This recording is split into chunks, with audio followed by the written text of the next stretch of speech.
दक्षिण और उत्तर का झगड़ा कराने की कोशिश जो मोदी की थी, उसको नाकाम करने का काम इस बिल को गिरा करके विपक्ष ने किया। सब बीजेपी कह रही है कि विपक्ष जो है वो महिला विरोधी है। ये महिला विरोधी, अरे भाई महिला आरक्षण बिल था ही नहीं।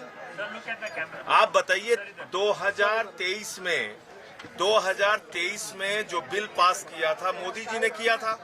मोदी जी ने उस बिल में लिखा था कि पहले जनगणना होगी, फिर डिलिमिटेशन होगा और 29 के बाद ये बिल लागू होगा। ये मैंने थोड़ी लिखा था। 2023 का बिल पढ़ लीजिए। तब हम लोगों ने कहा भाई 543 में 33% आरक्षण आज दे दो, 24 में चुनाव करा लो। तब नहीं माने ये। आज फिर हम दोहरा रहे हैं। कल लेके आओ स्पेशल सेशन, एक दिन का और बढ़ा दो। अभी तो है कल का सेशन।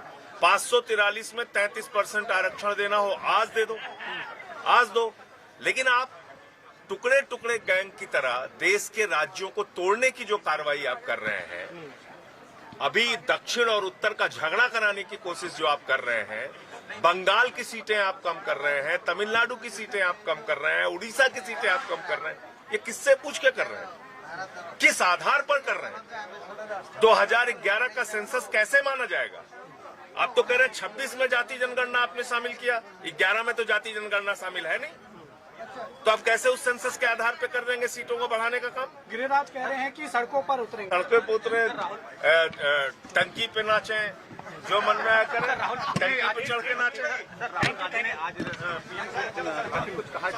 लोग ये मानते हैं कि भारतीय जनता पार्टी टुकड़े टुकड़े गैंग बन के इस देश को तोड़ने का जो काम कर रही थी, दक्षिण और उत्तर के बीच झगड़ा कराने की जो उनकी साजिश थी, बंगाल, उड़ीसा, तमिलनाडु, केरला जैसे राज्यों को सीटें कम करने की जो उनकी साजिश थी और देश में एक विभाजन पैदा करके झगड़ा कराने की कोशिश को इस बिल को हरा के हम लोगों ने नाकाम किया।